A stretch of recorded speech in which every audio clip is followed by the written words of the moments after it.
Good morning, everyone. Thank you for joining us here today. And I'm pleased to be here with Dr. Anna Nielson-Williams, who's the Chief of Psychiatry for the Bermuda Hospitals Board, as we share the key findings and recommendations of the recently completed first phase of work relating to the acute adult mental health integrated care pathway initiative.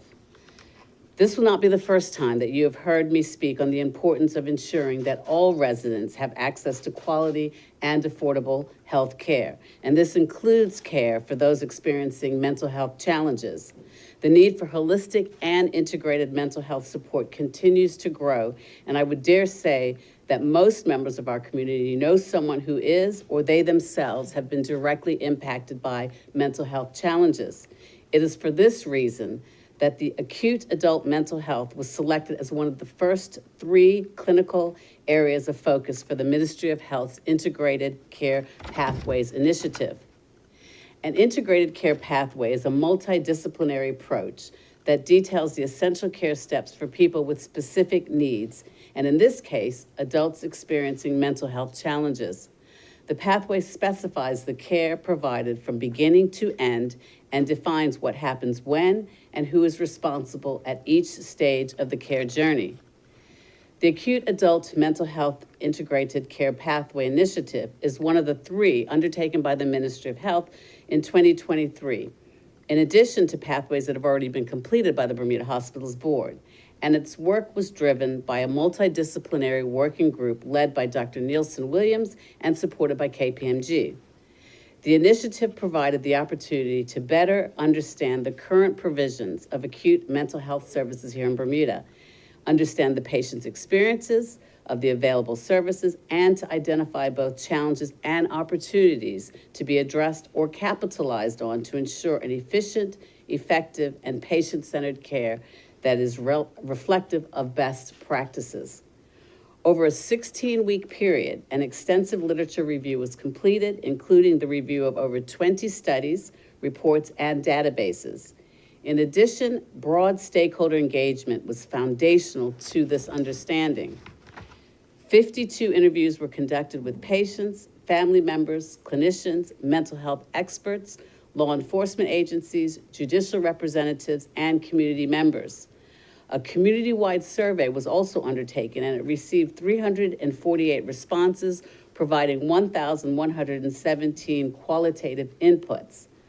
3 stakeholder workshops were facilitated, including one with patients and families with lived experiences. Participants also included clinical specialists, nursing staff, primary care physicians, allied health professionals, diagnostic professionals, family and social services, health visitors, and the nonprofit sector. We are truly grateful to all of those who responded to the call for feedback, especially those patients and families who are willing to share their direct experiences on such a vulnerable aspect of their lives. The level of engagement on the part of the public was excellent. People were keen to connect and help formulate recommendations for improvement.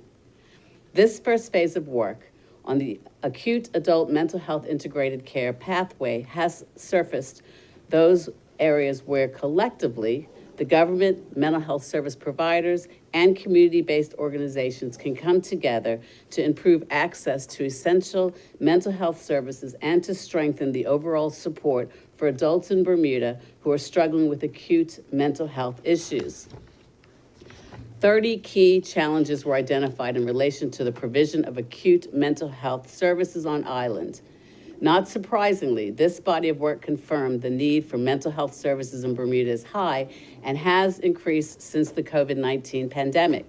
However, as in the case in other countries, mental health has received less policy attention than other health conditions. This work begins to address that state of affairs and creates a clear pathway for how to move forward. The report coming out of this integrated care pathway work makes it clear that systemic change is required to address the existing gaps and opportunities with mental health support.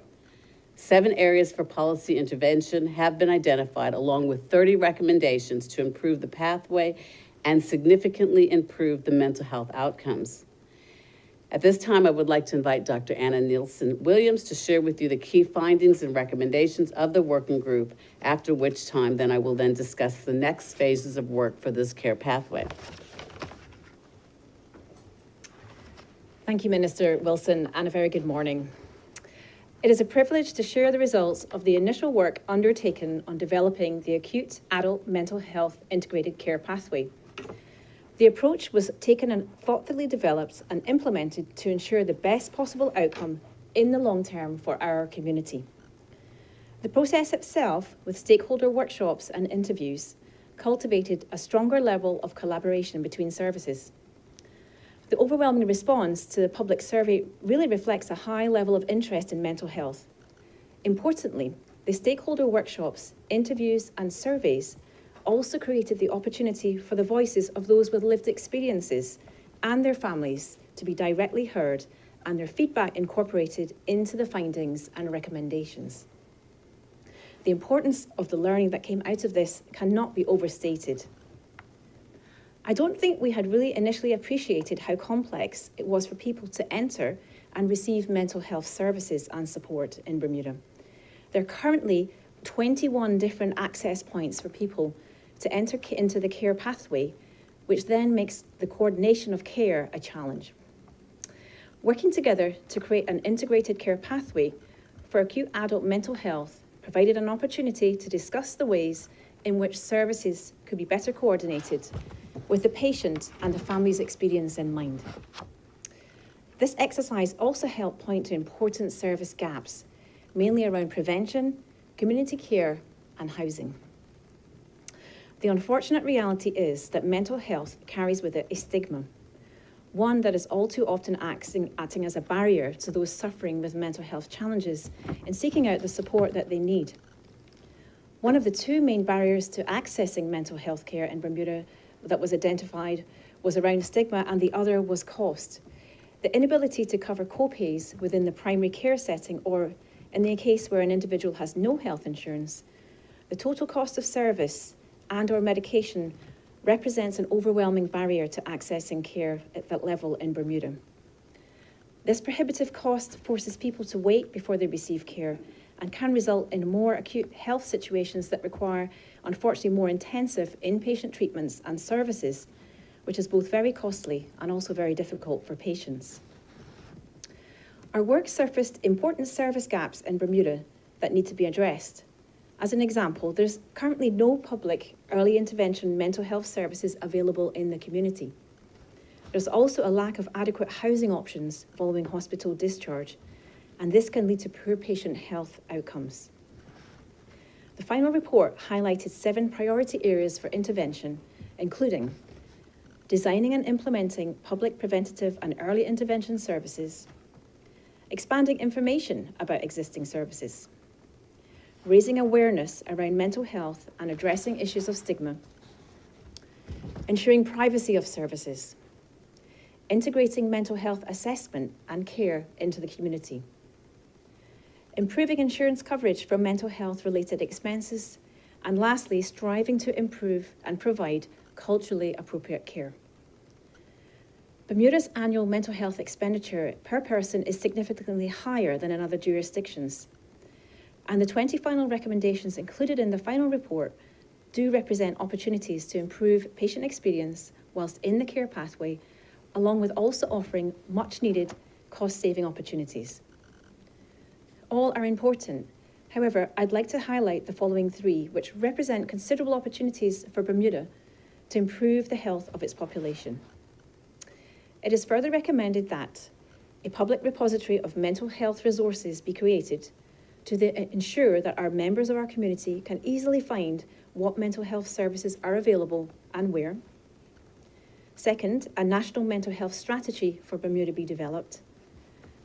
And lastly, a one-stop shop, a clubhouse be opened within Hamilton, which is a community-based centre designed to create a more supportive and inclusive environment for people who have lived experience or mental health challenges can come together, socialise, learn skills, and access various services in this setting. There has been increasing public sentiment around the need for mental health to become a key public health priority. and this initial work of the integrated care pathway for acute adult mental health is a recognition of the need for improved mental health care. It's provided a springboard and an initial way forward for all stakeholders to continue working together to strengthen this component of Bermuda's overall health system. Before I hand back the microphone to Minister Wilson, I really wish to express my personal thanks to everyone who was involved in this work to date, in particular those with lived experiences and their families. Without the willingness of all stakeholders to engage in transparent conversation and debate, we would not have been able to develop the future state care pathway and its service map. It has been and will continue to be my privilege to work alongside both my fellow working group members, the diverse group of stakeholders as we continue this journey to strengthening mental health care in Bermuda. Thank you.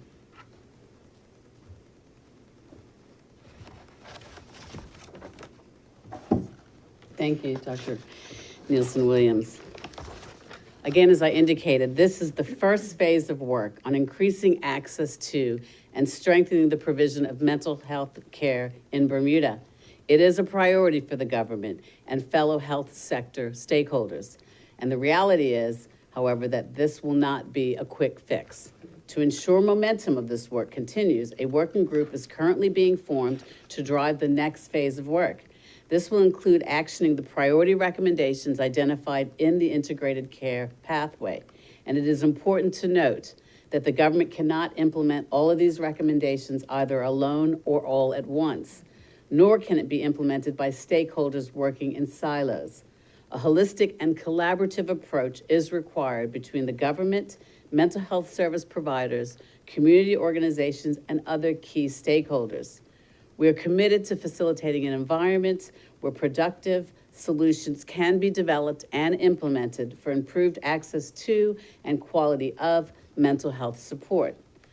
Already, one of the organic outcomes of this working group coming together was the creation of the Alliance for Mental Health Advocacy, or AMHA. This group aims to safeguard the rights of individuals grappling with mental health conditions. And Ms. Barbara Belton Brown is with us this morning as a representative of this alliance. Thank you. We look forward to engaging with this group. It's a very important group, and all of our other mental health stakeholders. The Adult Acute Mental Health Pathway outlines strategic measures to enhance access to mental health services, strengthen support systems, and reduce barriers that individuals facing mental health issues in Bermuda may encounter. It is a testament to our government's determination to foster a society where mental health is a priority, destigmatized, and seamlessly integrated within the broader healthcare framework. The report on the Acute Adult Mental Health Integrated Care Pathway will be made available following this press conference for download on www.healthstrategy.bm.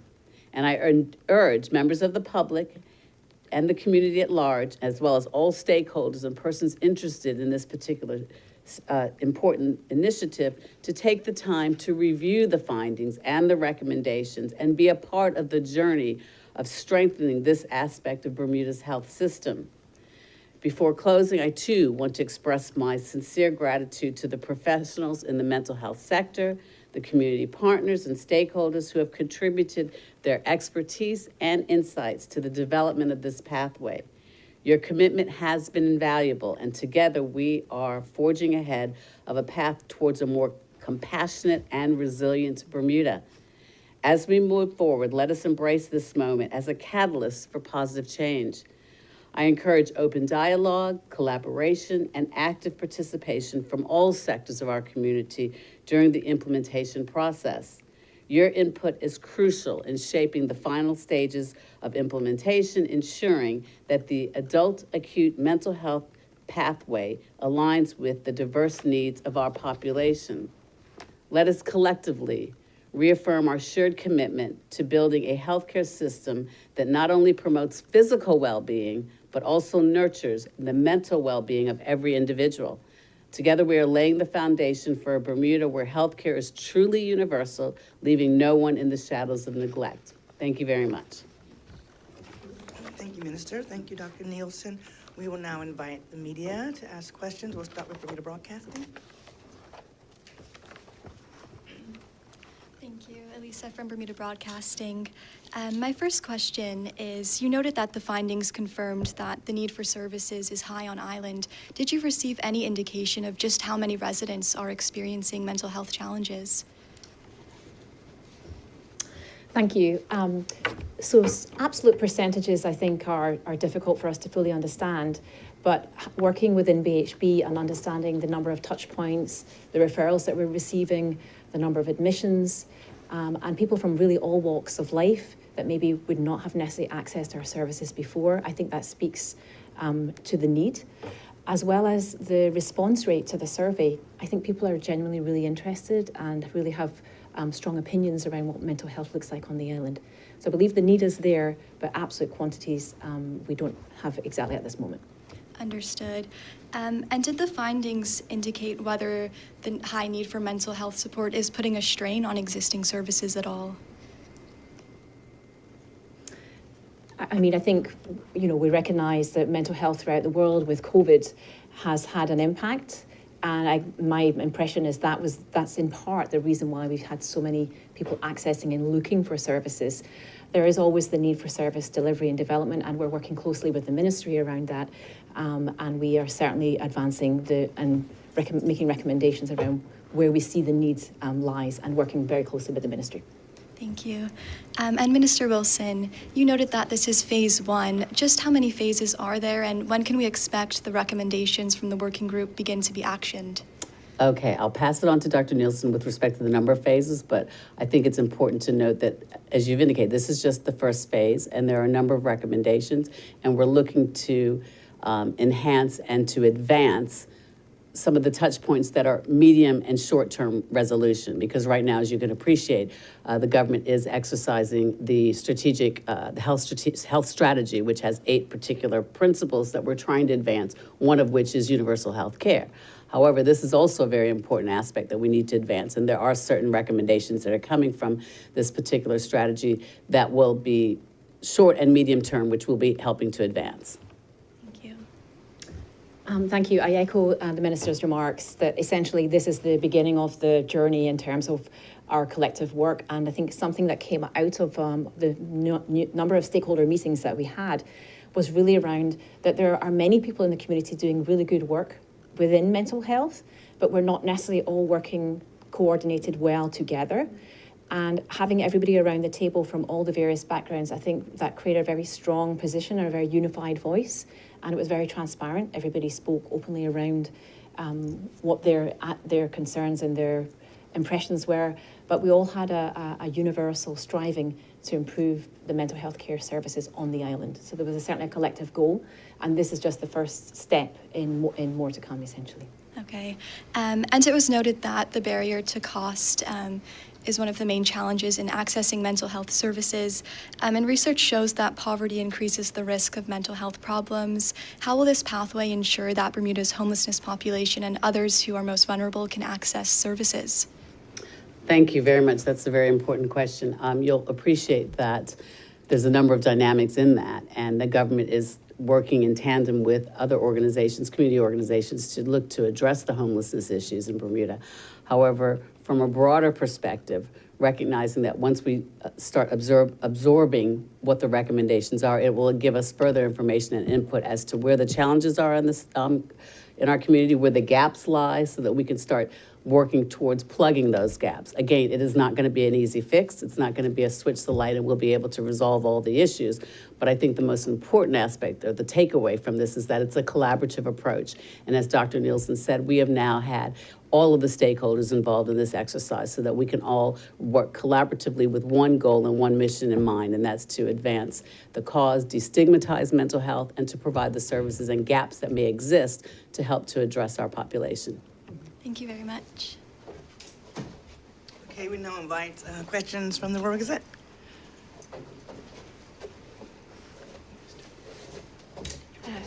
Good morning, Haley Morrison from the Royal Gazette. Oh, okay. Minister Wilson, just talking about service gaps, related to the repurposing of Bridge House, and hopefully in terms of into housing programs and support for people with mental health challenges. Can you speak to the fact whether this will be integrated into what we were talking about today? Is this going to be part of gapping the problem with mental health challenges for people? Okay, I'll pass to Dr. Nielsen. I'm glad that you know about Bridge House. You've just been here for a moment, but it's a very important initiative. Thank you for the question. So the movement of MWI inpatient services, essentially for the longer term, long care needs of our population into the community, is a pillar of our MWI Directorate plan that we've obviously gone through our second year. We are very pleased that we've been able to successfully launch one group home within the community called Tar Heel, which 8 individuals who had been residing for a very lengthy period at MWI have successfully moved to this home. It's been in existence for over a year now. It's been well received and well integrated within the community, and they are living meaningful lives in a very normalised way.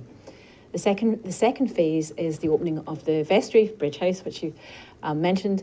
We're anticipating this to be ready in the spring, and that will again service the needs of beginning with 8 individuals, again individuals who have resided at MWI for a very lengthy period, but really with our current philosophy and thinking from a moral and ethical standpoint, there is no real need for them to remain within MWI.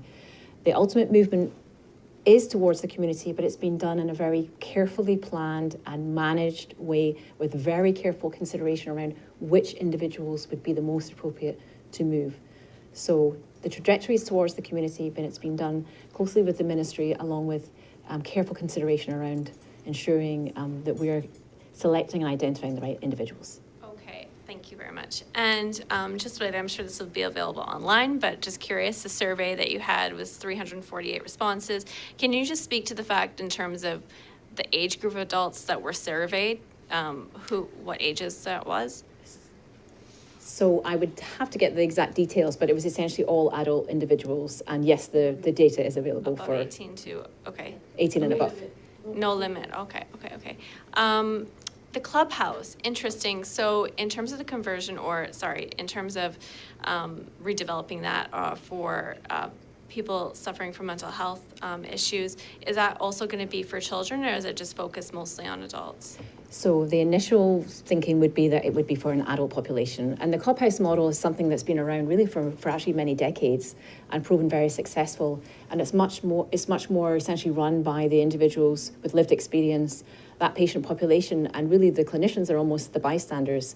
It's somewhere where it's a much more relaxed environment. People can come and have something hot to drink or eat, connect with others.